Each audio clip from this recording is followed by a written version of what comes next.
nosso canal, ele aborda temas, além de espíritas, temas de outras religiões, a espiritualidade em geral, algumas relíquias e algumas histórias.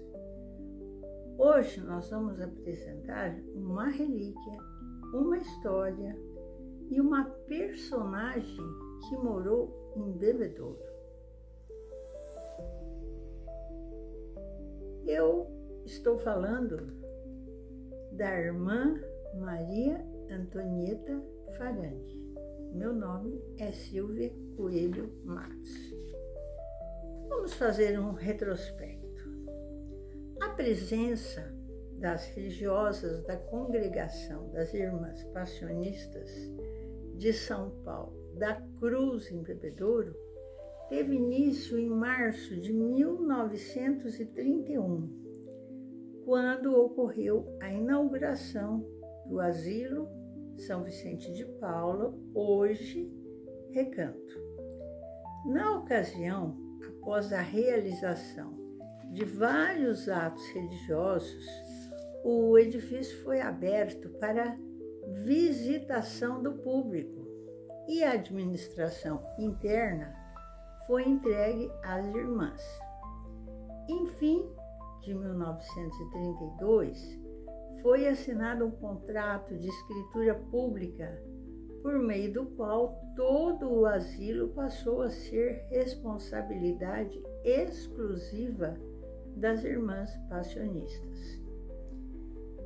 Em 1934, a convite do cônego Aristides da Silveira Leite, então provedor da Santa Casa de Misericórdia, as religiosas assumiram os serviços de enfermagem do hospital e 2 anos depois a provedoria foi transferida para a Associação Protetora da Infância, uma constituição jurídica das Irmãs Passionistas. Desde quando as passionistas assumiram a direção das duas instituições, inúmeras religiosas atuaram em ambas, com tempo de permanência variável, sendo que algumas estiveram por mais de um período em Bebedouro.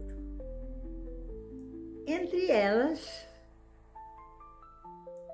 irmã Maria Antonieta Farani.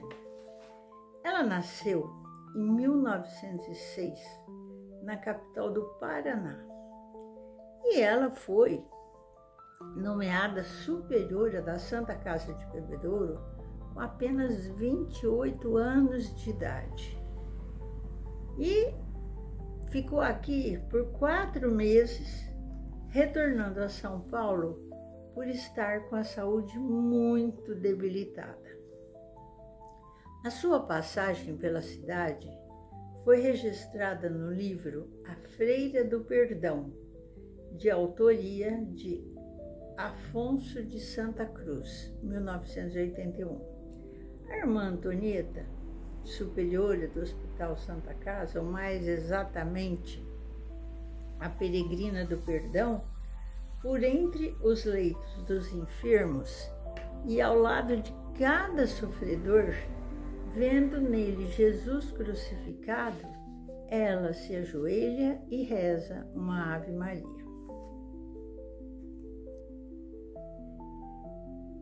E quem seria a irmã Antonieta Farani? Vamos conhecer um pouquinho da história dela.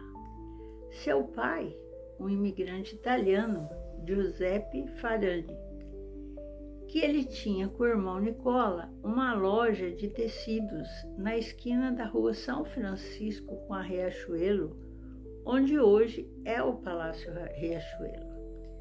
O sucesso do negócio fez Giuseppe enriquecer rapidamente e chegou a abrir mais uma loja na Lapa, para onde ele se mudou. Em 1908, com a família, e outra em Rio Negro. Mas houve uma reviravolta aí na vida da família que se deu quando o seu Giuseppe morreu de pneumonia em 1913. Nicola e a esposa Angélica se aproveitaram da ingenuidade da viúva Rafaela Milito, que mal balbuciava o português, e fizeram com que ela assinasse os papéis. Ela, pensando que se tratasse dos documentos referentes à herança, e na verdade era uma declaração de falência da empresa do marido. Rafaela e os 4 filhos, um deles era Maria Antonieta, tiveram que deixar a casa sem um centavo no bolso, e todas as propriedades de Giuseppe foram vendidas a preço de banana em um leilão público. A traição dos cunhados, que eram padrinhos de Maria Antonieta, que era batizada na Catedral de Curitiba, feriu profundamente a família. Ficaram numa situação de indigência. Maria, que era a filha mais velha, falou que gostaria de ser professora para ajudar no sustento da família. E aos 14 anos, 2 anos a menos do que a idade permitida na época, ela foi aprovada em um exame e alocada para dar aulas na várzea do Capivari, um povoado pertencente ao município de Bocaiúva do Sul e que hoje fica em Colombo. Ela foi a primeira professora da região.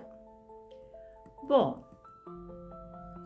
a vida de Maria Antonieta, que naquela época girou em torno de sua atitude diante da traição dos padrinhos. Arrependida, a madrinha bateu um dia à porta de Rafaela, ainda na Lapa, pedindo perdão. Profundamente magoada, a mãe de Maria disse à comadre que não conseguia perdoá-la. Maria compreendia com tanta profundidade que precisava perdoá-los, que se recusou a fazer a sua primeira comunhão enquanto guardasse rancor dos seus padrinhos. Quando ela fez 15 anos, que superou a situação, aí sim pediu para receber o sacramento na igreja do Cabral, em uma época que geralmente se fazia a primeira comunhão por volta dos 7 anos. Pouco tempo depois, ao ouvir as palavras para a remissão dos pecados, durante a consagração do cálice na missa, ela teve um estalo. No fim da celebração, ela foi à casa dos padrinhos e ofereceu o seu perdão. Ela disse: mãe, hoje senti o céu. Nunca pude fazer alguém tão feliz. E essa experiência de perdão acompanhou Maria por toda a vida. A partir daí, a freira pautou a sua pregação e seu apostolado, chegando a ser a primeira brasileira a exercer o cargo de superiora provincial de sua congregação no país. Então, a proclamação da irmã Maria Antonieta como santa cairia muito bem em um tempo em que a Igreja Católica, sobretudo através do Papa Francisco, sublinha cada vez mais a misericórdia. Bom, depois de lecionar, Maria viveu com a mãe e as 2 irmãs no Cabral até 1927, quando a jovem entrou na vida religiosa. E a mãe voltou com as outras filhas para a Itália. A casa em que a família morou foi restaurada e levada para o terreno onde ficava a sala de aula em que Maria trabalhou no bairro do Capivari, em Colombo, e que funciona desde 2008, um pequeno museu dedicado à vida da freira curitibana, que é a Casa da Memória Irmã Antonieta Farani, administrada pelas irmãs passionistas. Entre 1935 e 1958, a irmã Antonieta atuava em educandários, colégios, asilos, localizados em diferentes cidades como Curitiba, São Paulo, Pederneiras, além de ter viajado para a Itália por 2 ocasiões. Em 1959, ela volta para Bebedouro novamente como superiora da Santa Casa, tendo permanecido na função até 1962, pois no ano seguinte, 1963, ela foi nomeada superiora da recém-criada província de São Paulo. Neste mesmo ano, os sintomas daquele tumor cerebral que ela tinha já há vários anos atrás, a levou embora no dia 7 de maio, falecendo. A segunda passagem por Bebedouro também teve incluída na obra de Afonso de Santa Cruz, que diz assim: caminha por entre os leitos das enfermarias, rezando a Ave Maria junto aos doentes. Daí a pouco, não é mais chamada irmã Antonieta, nem irmã superiora, mas irmã da Ave Maria. Lindo, né? Em janeiro de 1963, já como superiora provincial, ela sentiu os primeiros sintomas de um tumor no cérebro que logo a deixou cega, o que não a impediu que desse continuidade ao seu trabalho na congregação. No entanto, a gravidade, infelizmente, resultou no seu falecimento. Em 1982, quase 20 anos após o óbito, ocorreu a abertura do processo canônico, que poderá resultar na beatificação de irmã Antonieta Farani. O pleito teve início junto à Cúria Arquidiocesana de São Paulo e ao Curiato de Roma, com ampla pesquisa sobre a vida da religiosa, inclusive entrevistas com as pessoas que conviveram com ela. Após o andamento desta primeira fase, foi atribuído em 1992 à irmã Antonieta o título de venerável por meio de um decreto papal que reconheceu a heroicidade de suas atitudes. Agora, na sequência, para que ela seja beatificada, possibilitando culto público e presença de imagem no altar, é necessário que o Vaticano reconheça um milagre atribuído à intercessão da religiosa. Se houver reconhecimento de mais um milagre, ocorrerá a canonização, que permitirá a realização de um culto litúrgico dedicado àquela que será denominada Santa Antonieta Farani. Independente de beatificação ou canonização pela Igreja Católica, em reconhecimento ao seu profícuo trabalho, realizado nos períodos em que esteve na direção da Santa Casa, a comunidade bebedourense a homenageou, atribuindo seu nome a uma rua da cidade, atribuiu o nome a um bairro da cidade, que conhecido popularmente como Alto da Boa Vista, mas que oficialmente é Vila Antonieta Farani. Bom, meus amigos, no momento, a irmã Antonieta Farani, ela tem o título de venerável. Isso significa que toda a parte do processo de beatificação relacionada com a análise da sua vida e dos seus escritos já foi concluída com sucesso.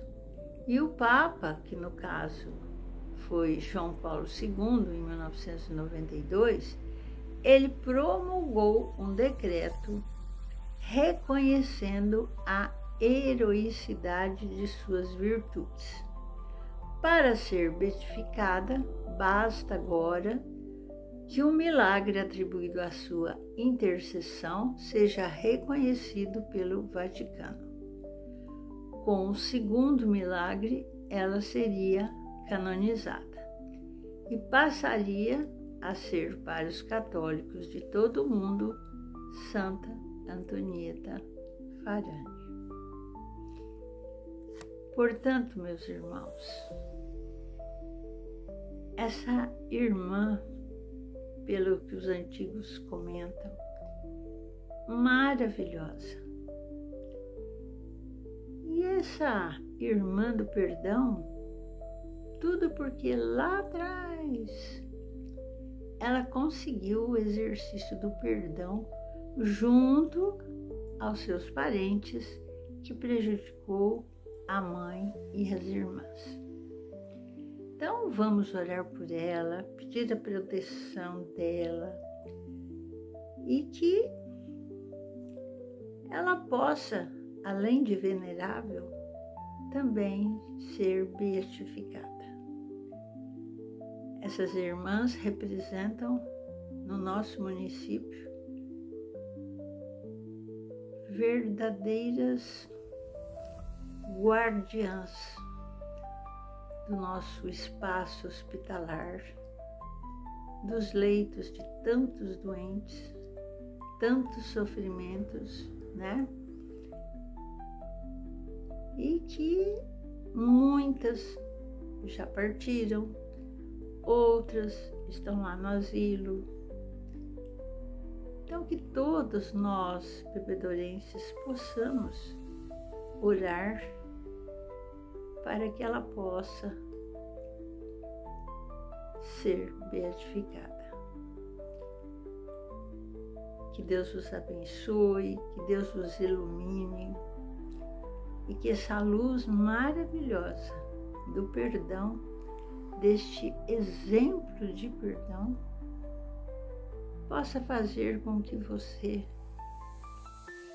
esqueça algumas coisas que te fizeram, esqueça um atrito, uma discussão, né? E vamos aprender, através da lição de hoje, o exercício do perdão. Espero que vocês curtam, façam a inscrição que não fez ainda e compartilhe com os seus amigos. Que Deus nos abençoe e até mais. Um beijo no seu coração.